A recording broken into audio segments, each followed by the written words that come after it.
et pour être sûr que vous vous rappellerez où c'est. Nous voulons lire dans Matthieu, le chapitre 15 de Matthieu, en commençant au verset 21. Jésus, étant parti de là, se retira dans le territoire de Tyr et de Sidon. Et voici, une femme cananéenne qui venait de ces contrées lui cria, « Aie pitié de moi, Seigneur, fils de David. Ma fille est cruellement tourmentée par le démon. » Il ne lui répondit pas un mot. Et ses disciples s'approchèrent et lui dirent avec instance, « Renvoie-la, car elle crie derrière nous. » Il répondit, « Je n'ai été envoyé qu'aux brebis perdues de la maison d'Israël. » Mais elle vint se prosterner devant lui, disant, « Seigneur, secours-moi. » Il répondit, « Il n'est pas bien de prendre le pain des enfants et de le jeter aux petits chiens. » « Oui, Seigneur, dit-elle, mais les petits chiens mangent les miettes qui tombent de la table de leur maître. » Alors Jésus lui dit, « Femme, ta foi est grande, qu'il te soit fait comme tu veux. » Et à l'heure même, sa fille fut guérie. Courbons la tête maintenant pour prier. Je me demande ce soir, alors que nos têtes et nos cœurs sont courbés, s'il y aurait ici quelqu'un qui voudrait qu'on pense à lui en prière. Voulez-vous simplement le faire savoir en levant les mains vers Dieu pour dire « J'ai un besoin, Seigneur, je te prie de m'aider, que le Seigneur vous bénisse. » Notre Père Céleste, alors que nous nous approchons maintenant de ta majesté, au nom du Seigneur Jésus, car il nous a dit « Si vous demandez quelque chose au Père en mon nom, ce sera accordé. » Nous venons avec toute la foi que nous avons, en croyant que tu nous répondras selon nos besoins ce soir, alors que ceux-ci sont nombreux. Tu vois les mains de tes enfants dans toute la salle, ici, alors qu'ils lèvent les mains. Et toi seul sais ce qu'il y avait dans leur cœur. Je te prie d'y répondre, Père, ce soir, et que tout désir qu'ils ont leur soit accordé aujourd'hui. Nous prions pour ceux qui ne sont pas sauvés et qui ne te connaissent pas comme leur Sauveur. Nous prions qu'ils t'acceptent ce soir et qu'ils trouvent ce qui est entièrement suffisant, ce qu'il leur faut avoir à l'heure de la mort. Il y en a peut-être beaucoup ici qui t'ont déjà accepté et qui n'ont pas encore été remplis de ton esprit. Nous prions que ce soir, tu déverses en eux l'abondance du Saint-Esprit, afin qu'ils soient tes serviteurs en ces dernières heures de l'histoire du monde. Guéris tous ceux qui sont malades et ceux qui sont affligés, Seigneur. Tu connais leurs besoins. Et nous prions que ta présence vienne parmi nous ce soir, d'une telle manière que nous te reconnaissions comme notre Seigneur ressuscité. Et quand la réunion sera terminée et que nous retournerons chez nous, puissions-nous parler entre nous en disant, comme ceux qui revenaient d'Emmaüs ce jour-là, en disant, « Notre cœur ne brûlait-il pas au-dedans de nous alors qu'il nous parlait en chemin, car ils t'ont reconnu à un certain signe que tu accomplissais avant ta crucifixion. Et après que tu es ressuscité, tu étais le même Jésus qui faisait les mêmes choses. Puissions-nous être encore témoins de la même chose ce soir. C'est au nom de Jésus que nous prions. Amen.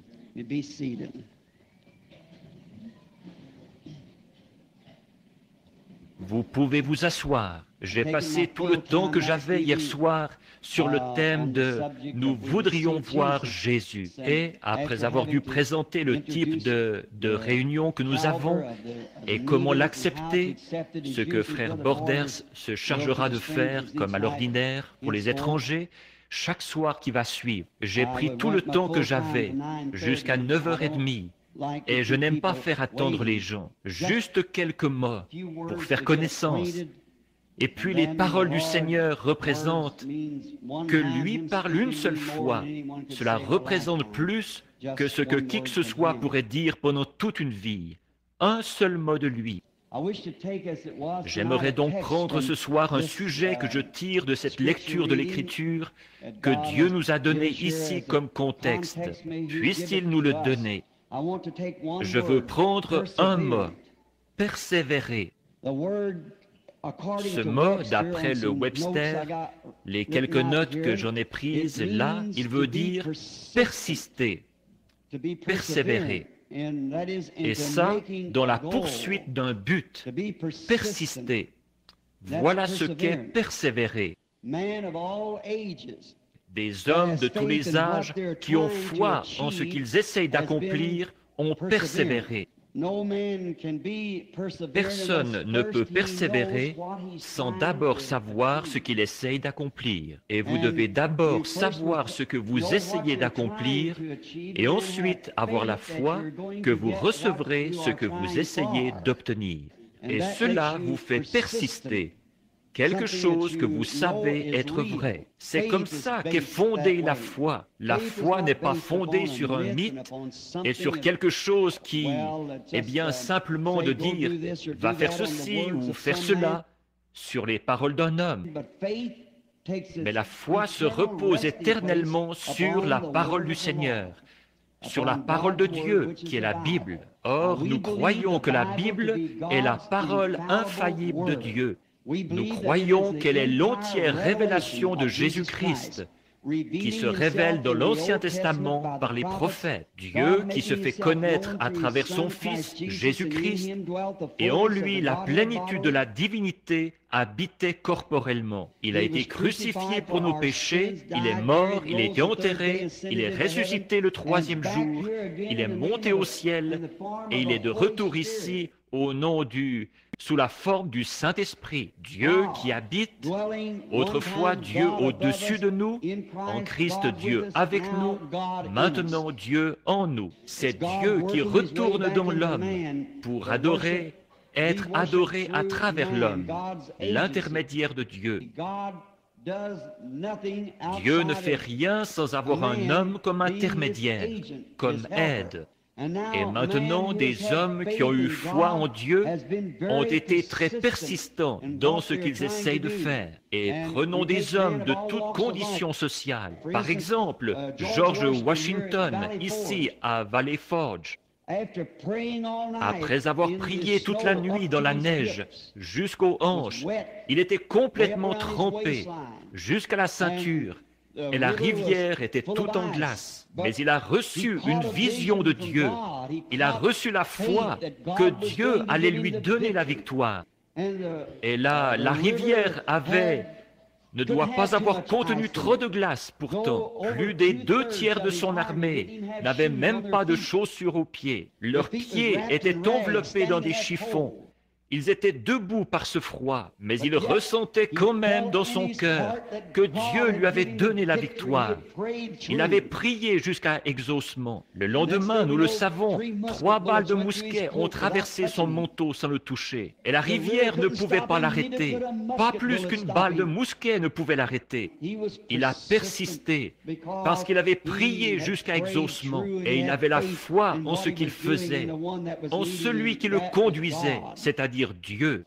Rien ne peut arrêter un homme quand il persévère, quand il sait ce qu'il fait et qu'il a foi en ce qu'il essaye d'accomplir. L'une des plus anciennes histoires de la Bible, l'une d'elles, c'était Noé. Noé n'était pas du tout un homme différent. Il était un homme ordinaire, peut-être un cultivateur. Et le monde était mauvais, comme il l'est aujourd'hui, rempli de science et de grands hommes. Ils étaient issus des fils de Caïn. Les fils de Seth étaient d'humbles bergers, des cultivateurs. Mais les fils de Caïn étaient des hommes habiles, des bâtisseurs et des inventeurs et des savants, très intelligents, très religieux. Ils avaient leur propre forme de piété, mais ils reniaient, comme ils le font aujourd'hui, la puissance de Dieu.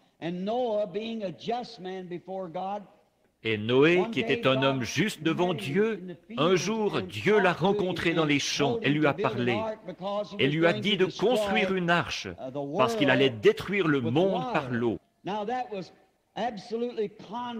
Or, c'était absolument contraire à toutes les mesures scientifiques de l'époque. Vous voyez, il n'avait jamais plu. Il n'y avait pas d'humidité dans l'air. Et Dieu avait arrosé la terre par l'irrigation qui montait de la terre, par des sources. Et il n'y avait pas d'eau en tant que telle, pas d'eau dans les cieux. La science était probablement plus avancée à cette époque-là.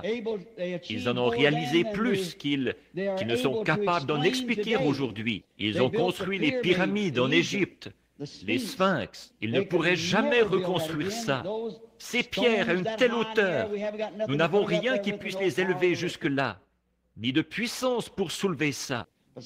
On ne sait pas comment, mais ils avaient un moyen d'accomplir ça à l'époque d'Enoch et de Noé, avant le déluge. Et peut-être qu'ils avaient atteint la Lune, et ils avaient peut-être des astronautes, et ainsi de suite. Nous ne savons pas.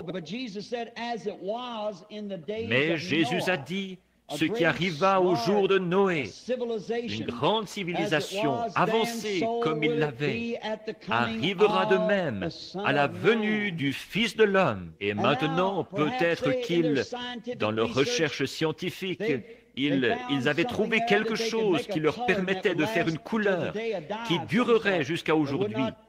Un genre de teinture qui ne passerait pas. Et ils pouvaient embaumer un corps, faire une momie, qui est l'air tout à fait naturel. Aujourd'hui encore, 4000 ans plus tard, elles ont encore l'air naturel. Nous n'arriverions pas à faire ça, même s'il le fallait.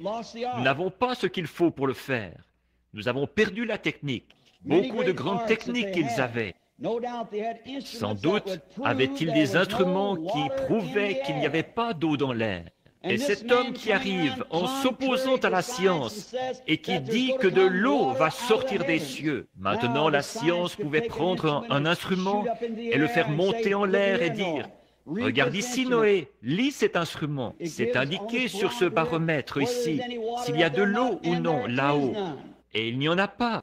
Or toi, tu dis qu'il y en a là-haut, alors que la recherche scientifique démontre qu'il n'y en a pas là. » Ça n'a pas arrêté Noé. Il a persisté. Il savait que Dieu avait dit « il pleuvra » et que Dieu pouvait mettre de la pluie là-haut s'il l'avait dit. Il allait le faire, qu'il y en ait ou non là. Donc il a persisté une fois qu'il connaissait la parole du Seigneur. Et quand un homme connaît la parole et la volonté de Dieu, vous devenez persistant. Vous devenez persévérant, peu importe ce que dit la science. Eh bien, ils ne peuvent pas faire ceci, ils ne peuvent pas faire cela. Vous le savez quand même. Vous vous êtes emparé de quelque chose, et ce quelque chose s'est emparé de vous. Vous tournez ensemble, il y a là quelque chose, vous ne pouvez pas l'expliquer. Peu importe combien ça peut avoir l'air scientifiquement faux, mais il y a quelque chose là-dedans qui vous dit que c'est Dieu, et rien ne l'arrêtera. Alors nous voyons que Noé a tout de suite sorti son marteau pour construire l'arche. Peu importe le nombre de preuves scientifiques, comme quoi il n'en était pas ainsi, il n'y avait pas de pluie. Il l'a cru quand même, parce qu'il avait entendu la parole du Seigneur. Et c'est là-dessus que la foi est solennellement fondée. Le « ainsi dit le Seigneur ». Moïse, un autre grand homme, un homme intelligent qui avait été suscité, né dans le monde pour accomplir quelque chose de particulier pour Dieu. Et il a essayé de parvenir à ce but par ses actes scientifiques. L'histoire nous enseigne et nous dit qu'il était un grand chef militaire et que sa seule manière de faire quelque chose, c'était d'éliminer en tuant. Il était tellement intelligent qu'il pouvait enseigner la sagesse aux gens intelligents qu'étaient les Égyptiens. Avec toute sa sagesse et tout ce qu'il savait, il a pourtant manqué, misérablement manqué d'accomplir ce que Dieu avait prévu qu'il ferait. Et en voyant son échec, en ayant tué l'Égyptien et en l'ayant caché dans le sable, et en ayant entendu la réprimande de son frère, ou la question « Vas-tu nous tuer comme tu as tué l'Égyptien ?» Là-dessus, Moïse s'est enfui dans le désert, un prophète fugitif. Après 40 ans dans le désert, où Dieu lui avait désappris les choses du monde pour le porter à la pensée de Dieu, où il lui avait enlevé tout son doctorat et tout pour pouvoir agir dans son cœur. Quand son matériau était presque prêt, un jour, alors qu'il paissait les brebis derrière le désert, sur un vieux sentier familier, Il a trouvé un arbre en feu. Moïse, qui était un savant, il ne l'a pas abordé à la manière d'un savant. Si vous remarquez, s'il avait été un savant, il aurait dit, « Maintenant, je vais prendre quelques feuilles de cet arbre et les apporter au laboratoire pour voir de quoi elles ont été vaporisées, la raison pour laquelle elles brûlent sans se consumer. » S'il avait fait ça, alors il n'aurait pas encore été prêt. Mais ce qu'il a fait, c'est qu'il s'en est approché et qu'il a ôté ses souliers. Il s'est mis à genoux et il s'est mis à lui parler parce qu'il savait qu'il était surnaturel. De là est venue la parole de Dieu qui disait, « J'ai entendu les gémissements de mon peuple et je me souviens de ma parole.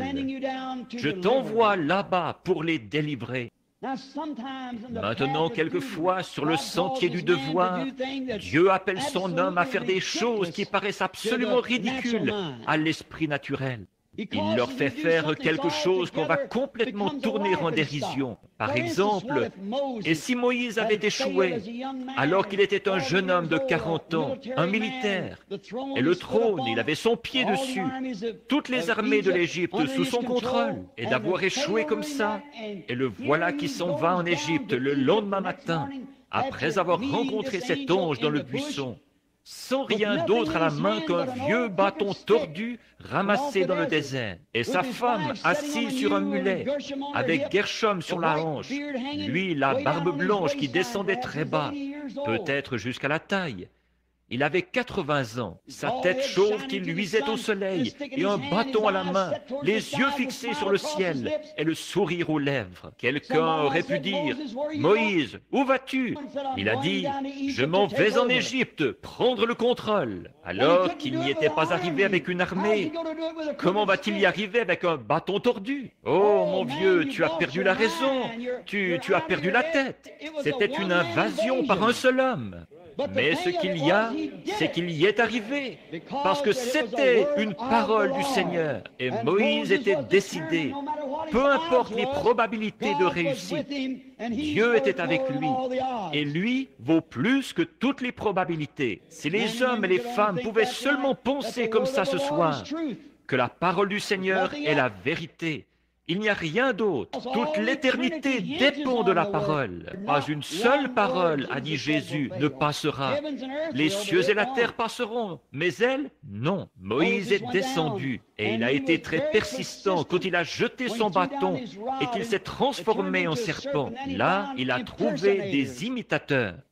Ça se retrouve encore le long du sentier de Dieu. Quelqu'un qui essaye d'imiter quelque chose. Et les imitateurs sont venus essayer d'en faire un spectacle. Ils ont jeté leur bâton. Moïse savait à qui il avait parlé. Il savait en qui il avait cru. Et il était persuadé qu'il avait la puissance de garder son dépôt jusqu'à cette heure-là. Moïse n'a pas bougé. Alors le serpent de Moïse a mangé le serpent des magiciens. Et il nous est enseigné que la même chose se reproduira de nouveau. Peut-être pas de la même manière, mais elle se reproduira de nouveau dans les derniers jours. Car de même que Jannes et Jambres s'opposèrent à Moïse, de même ces hommes s'opposeront à la vérité. Moïse a persisté. Parce qu'il avait quelque chose à accomplir pour lequel il avait reçu le « Ainsi dit le Seigneur ». Je serai avec toi.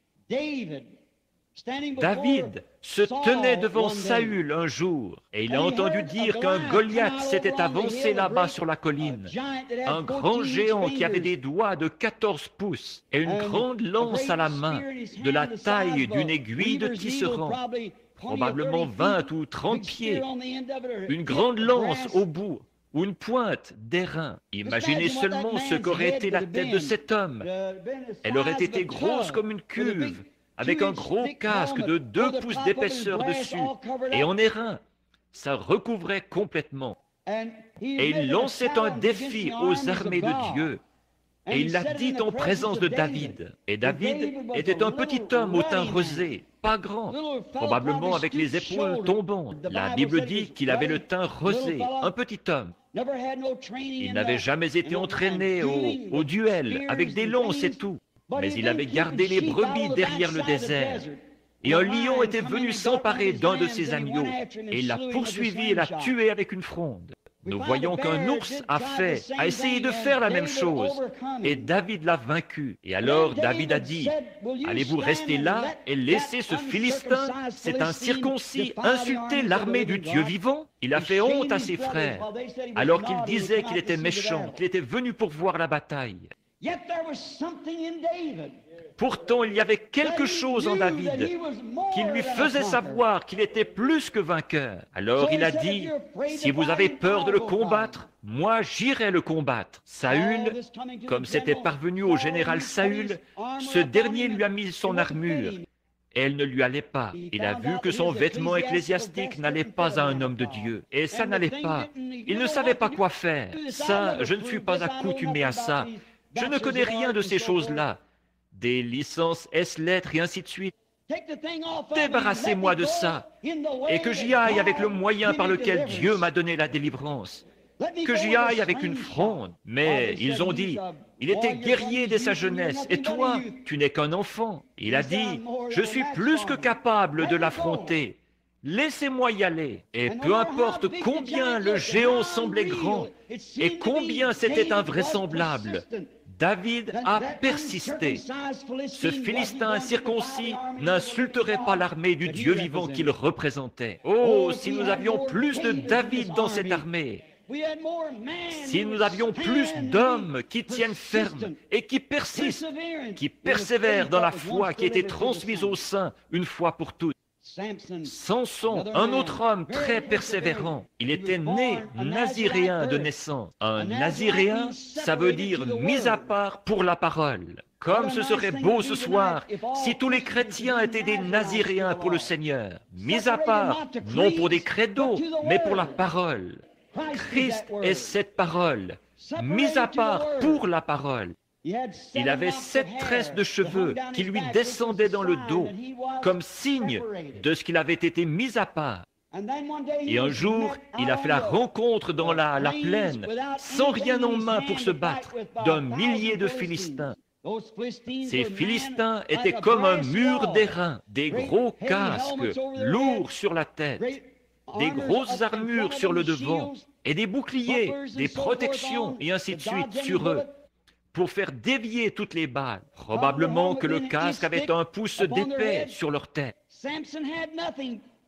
Samson n'avait rien, mais il sentait encore que la promesse que Dieu lui avait faite était toujours sur sa tête. Il sentait encore l'onction, autrement dit. Il savait que Dieu était avec lui, parce qu'il sentait ses tresses qui lui descendaient sur les épaules. Il s'est emparé de ce qu'il y avait à ça, qu'il pouvait trouver, et c'était une mâchoire de mulet. Et il s'est tenu avec ça à la main, et il a persisté pour que ce ne soit pas la mâchoire ni son propre bras, mais que ce soit la puissance du Seigneur. Et la puissance du Seigneur est venue sur lui, et il a battu avec cette mâchoire 1 millier de Philistins. Comment est-ce qu'il y est arrivé? Cette vieille mâchoire toute cassante, ravagée par le désert, en la cognant contre une pierre, elle aurait volé en éclats. Et sur les casques que portaient ces Philistins, qui descendaient bas, et qui avaient des grandes plaques sur les côtés pour couvrir les épaules, d'1 pouce d'épais et en airain. Il s'est tenu là avec sa mâchoire, et il en a abattu 1 millier. Il est dit, l'Esprit de l'Éternel le saisit.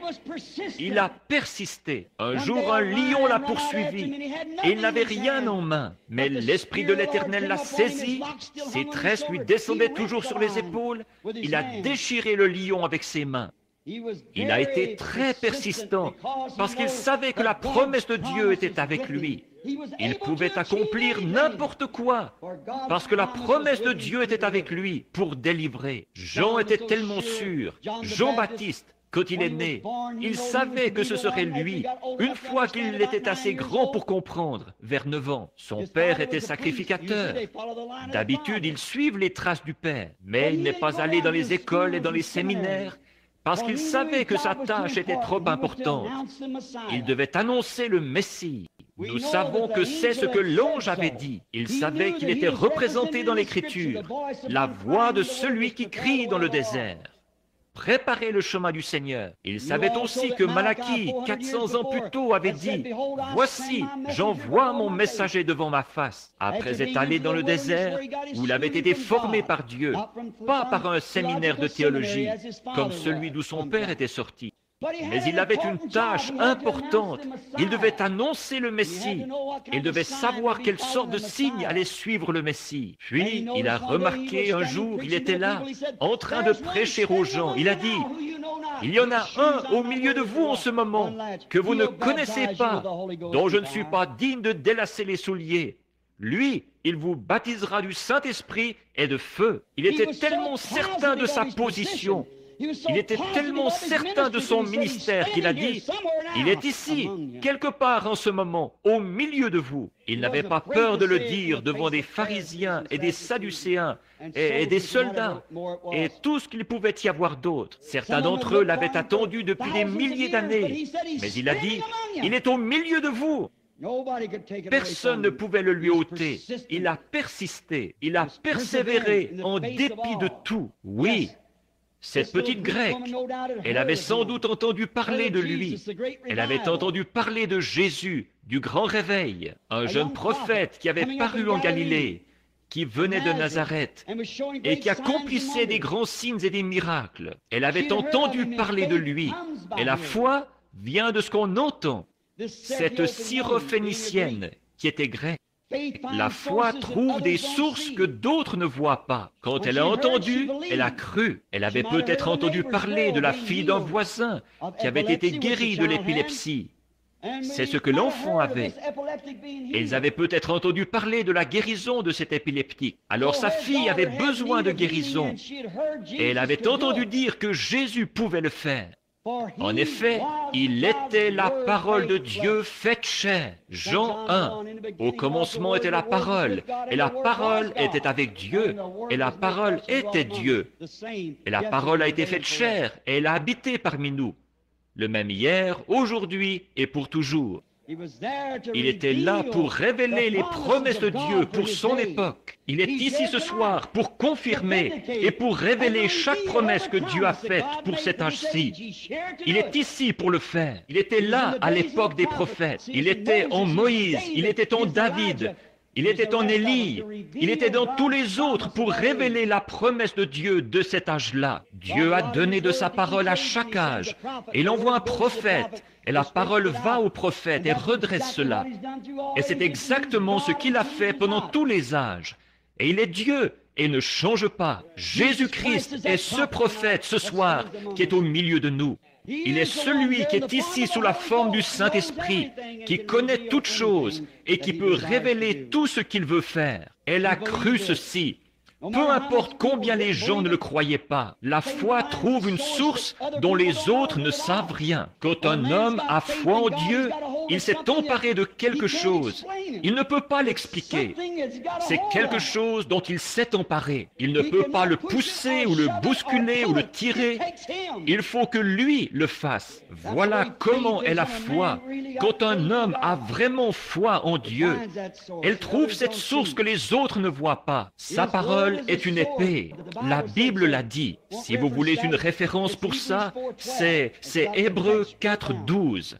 Comme j'ai noté le passage. La Bible dit, la parole de Dieu est plus tranchante qu'une épée à deux tranchants. Cette épée doit être tenue par une main de foi.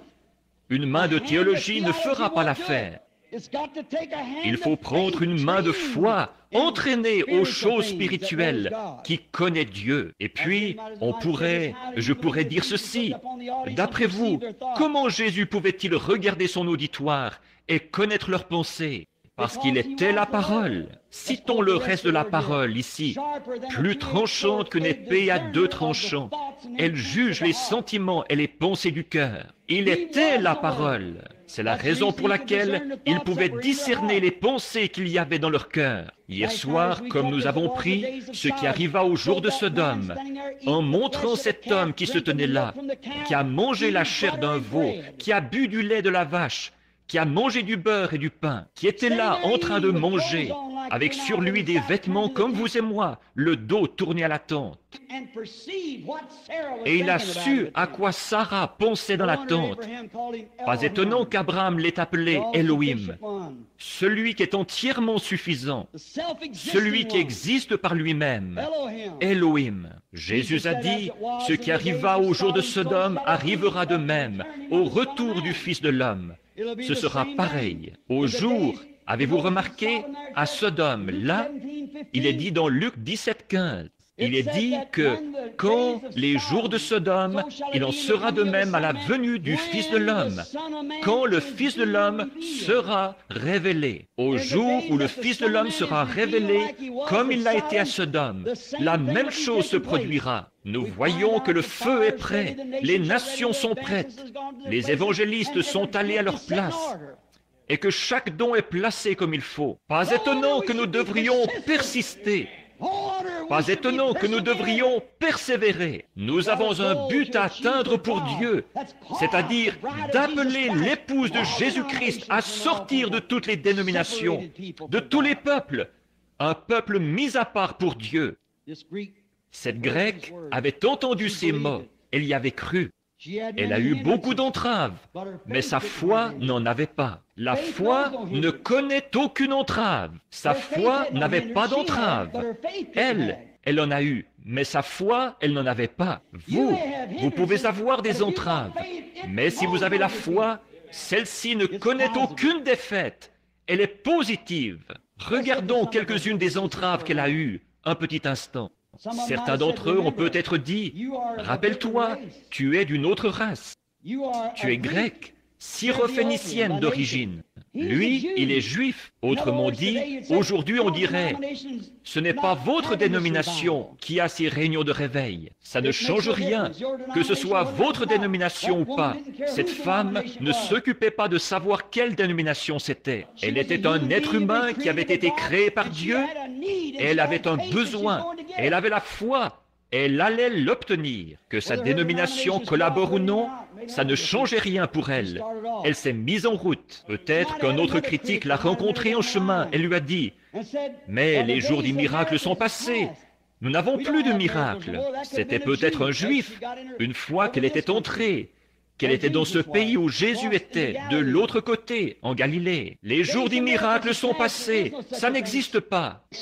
Elle a quand même persisté. Elle a persévéré. La barrière de la dénomination ne l'a pas arrêtée, pas plus que tous ceux qui disaient que les jours des miracles étaient passés.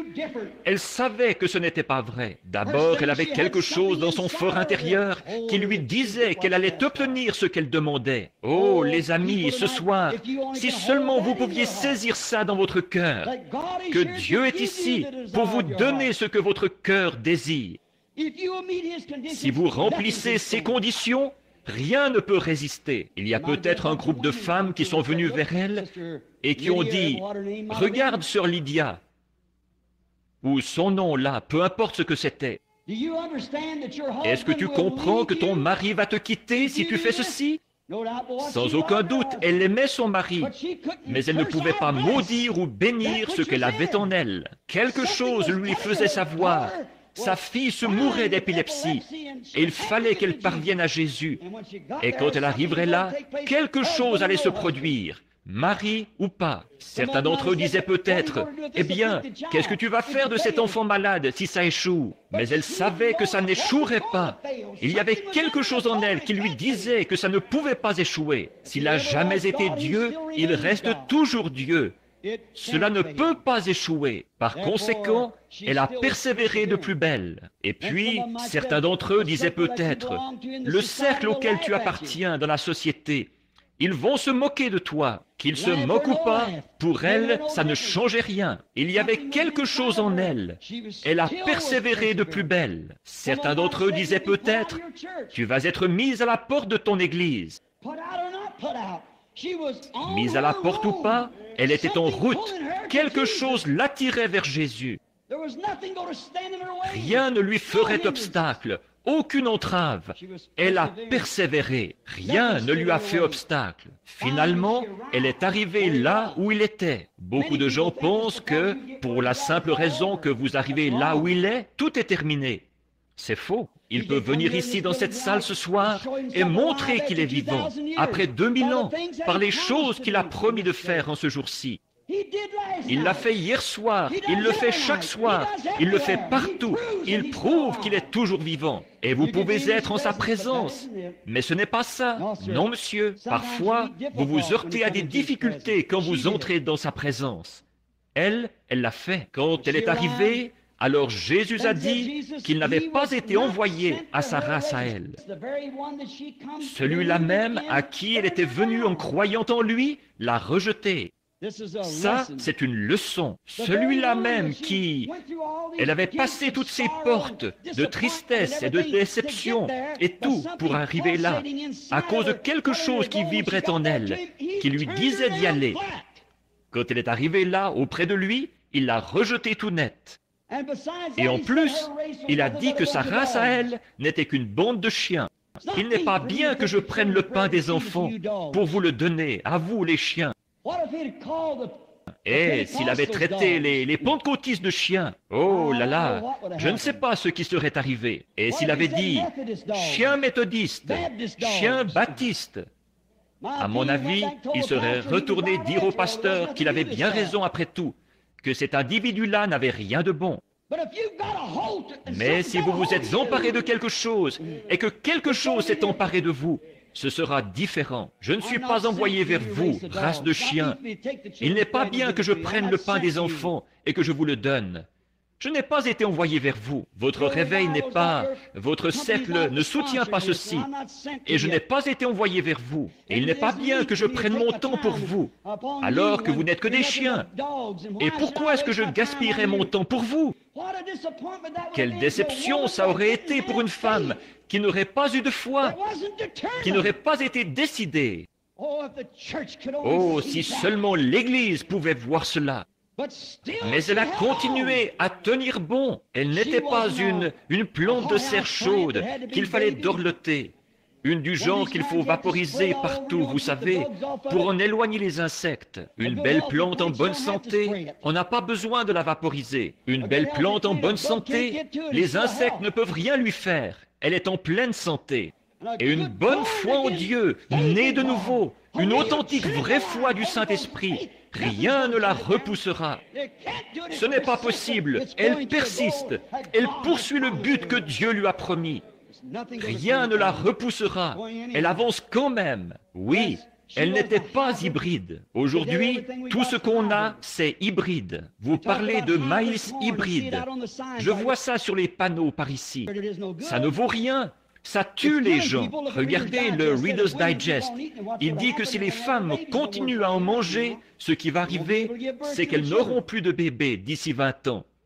Elles ne pourront plus donner naissance à leurs enfants. Ça démolit au point que le cancer s'installe. Oh, toute la chose est rongée par les vers. Ça donne certainement le coup fatal à la science sur l'évolution. Jésus a dit, Dieu a dit au commencement que chaque semence produise selon son espèce. Prenez du maïs hybride et hybridez-le et plantez-le.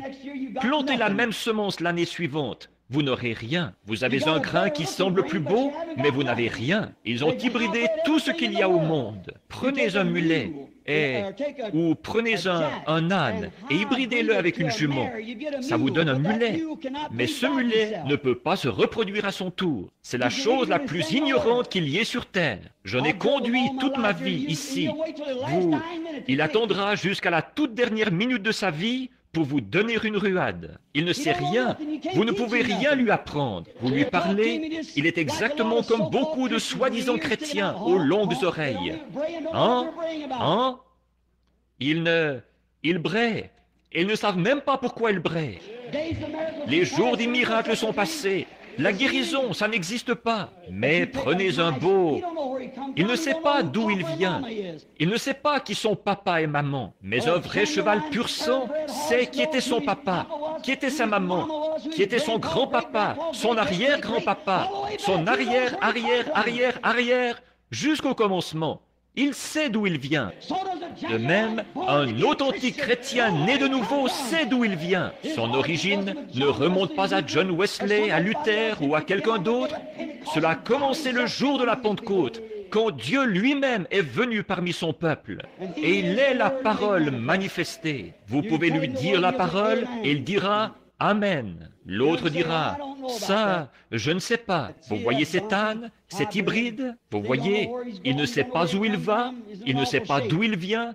Il est bien mal en point. Cette femme n'était pas de ce genre-là. Elle n'était pas une plante hybride. Elle s'était emparée de quelque chose. On n'avait pas besoin de la dorloter, de la vaporiser et de dire « Écoute ma chérie, s'il te plaît, là, je t'en supplie, tu devrais venir. » Non, monsieur, personne. Tout essayait de lui faire obstacle. Un vrai chrétien combat pour sa place. Il doit se tenir seul, lui et Dieu. Et il combat pour chaque pouce de terrain. Alors, on n'a pas besoin de les dorloter. Voilà ce qui ne va pas dans l'église pentecôtiste aujourd'hui. On a des bébés pentecôtistes qu'on a sans cesse aspergés et sur qui on a vaporisé ceci, cela et autre chose, au point que c'est devenu un tas d'hybrides. Ce dont nous avons besoin aujourd'hui, c'est d'un grand ménage, de la chair jusqu'au concierge, et de recommencer, et de faire naître de la vraie foi chez les gens. Oui, non, elle n'était pas hybride, comme l'est une prétendue moisson de croyants aujourd'hui. Qu'est-ce qu'elle a fait? Elle a admis qu'il avait raison. La parole et la foi admettent toujours que la parole a raison. Amen. Si votre foi ne dit pas Amen à chaque mot de la parole de Dieu, alors il y a quelque chose qui ne va pas dans votre expérience. La Bible a dit qu'il est le même hier, aujourd'hui et pour toujours. Si elle ne dit pas Amen à cela, alors il y a quelque chose qui ne va pas. Jésus a dit, les œuvres que je fais, vous les ferez aussi. Si elle ne dit pas Amen à cela, alors il y a quelque chose qui ne va pas. Si elle ne dit pas Amen à chaque parole de la promesse de Dieu, alors il y a quelque chose qui ne va pas. Elle a admis qu'il avait raison. Elle a admis qu'elle n'était rien d'autre qu'un chien.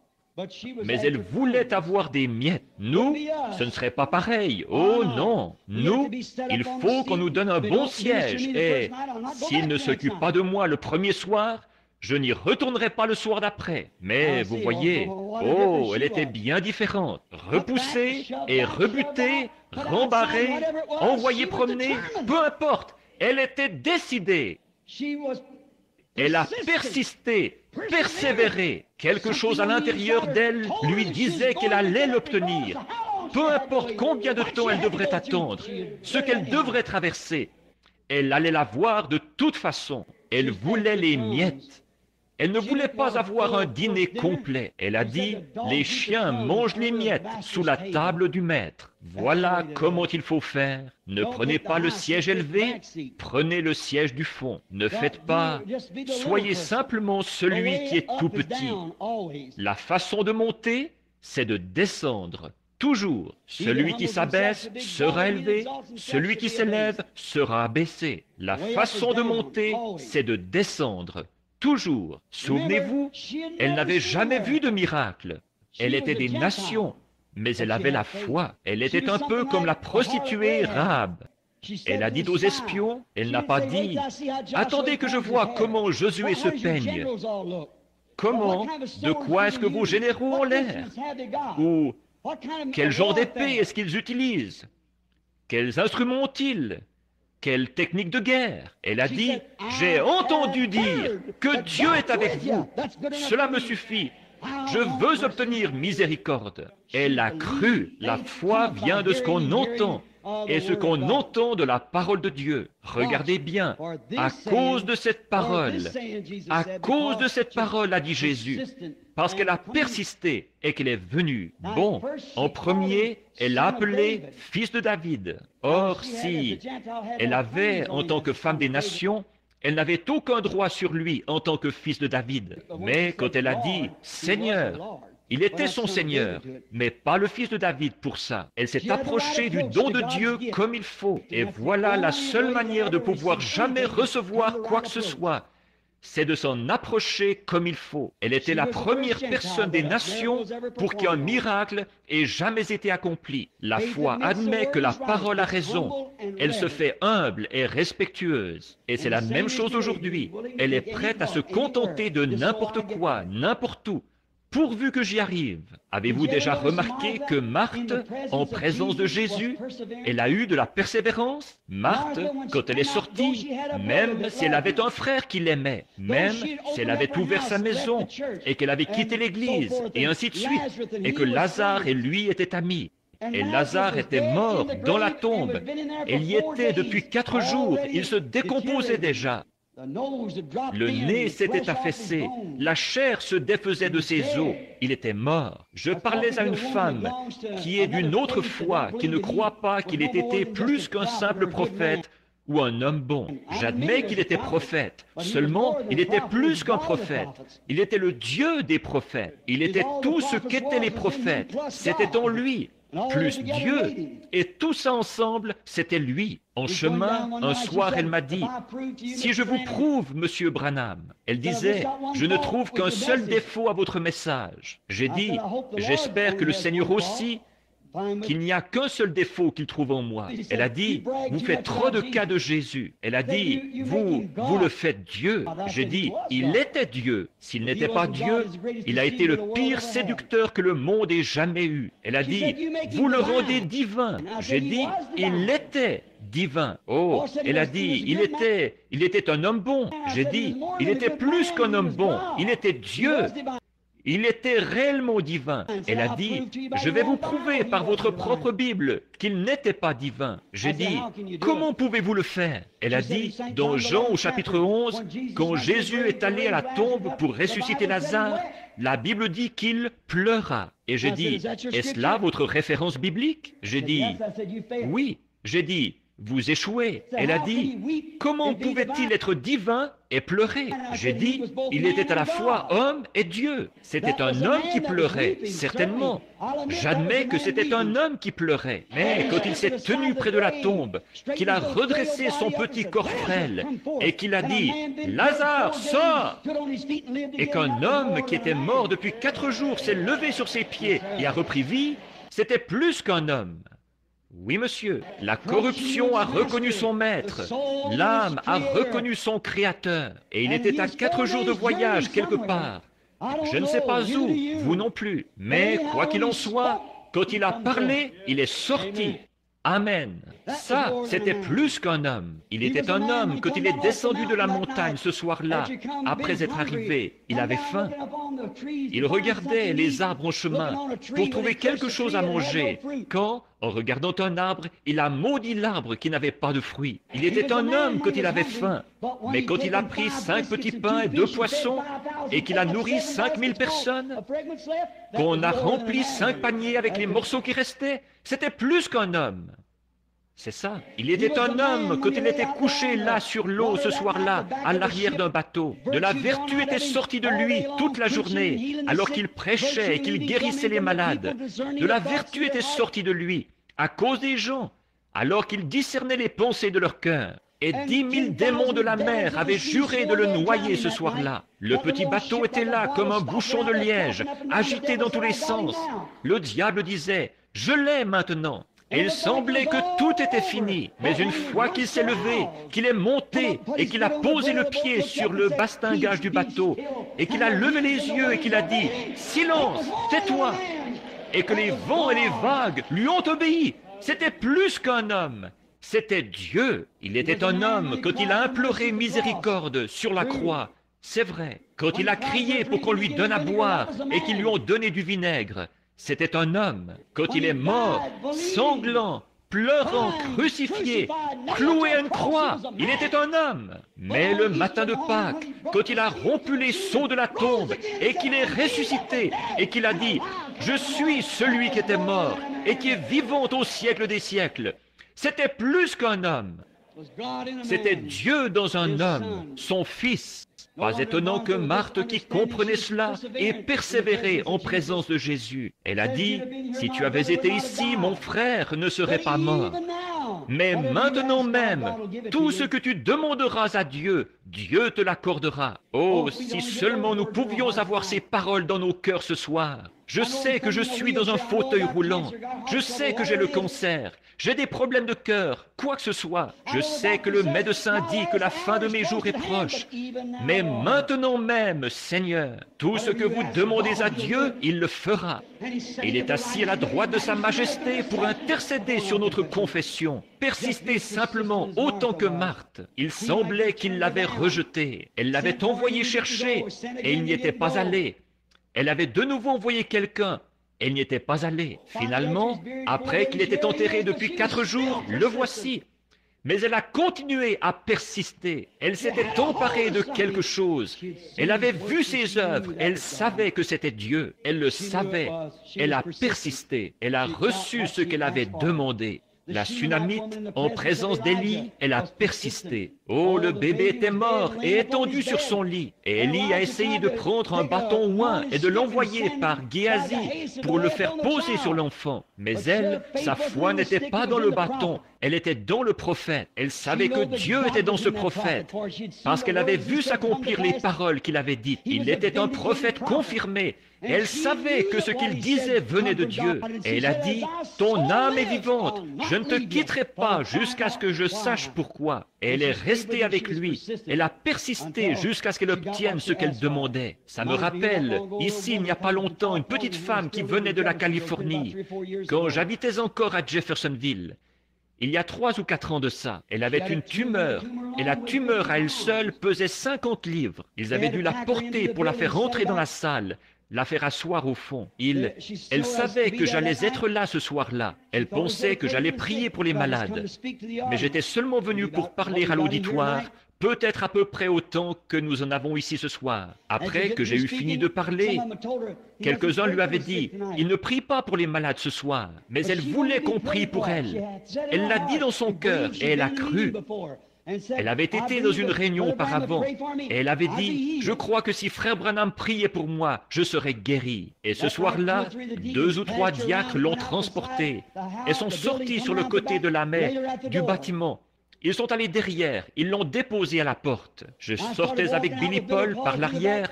Elle m'a attrapé par la jambe de pantalon comme ça. Elle a dit, « Frère Branham, elle a dit, j'ai toujours cru que si vous le demandiez à Dieu, Dieu me guérirait. » J'ai posé la main sur elle, j'ai dit, « Alors sœur, qu'il vous soit fait selon votre foi. » Quelques mois plus tard, je la rencontre dans une réunion là-bas. Elle était là, avec une taille parfaite. La tumeur de 50 livres était partie. Elle a dit, « J'emmènerai n'importe quelle femme ici dans le vestiaire et qu'elle voie si j'ai une cicatrice quelque part. Voici la photo de ce que j'étais. » Qu'est-ce que c'était? Qu'on prie pour les malades ou non, elle a persisté. Elle était venue de la Californie pour être guérie.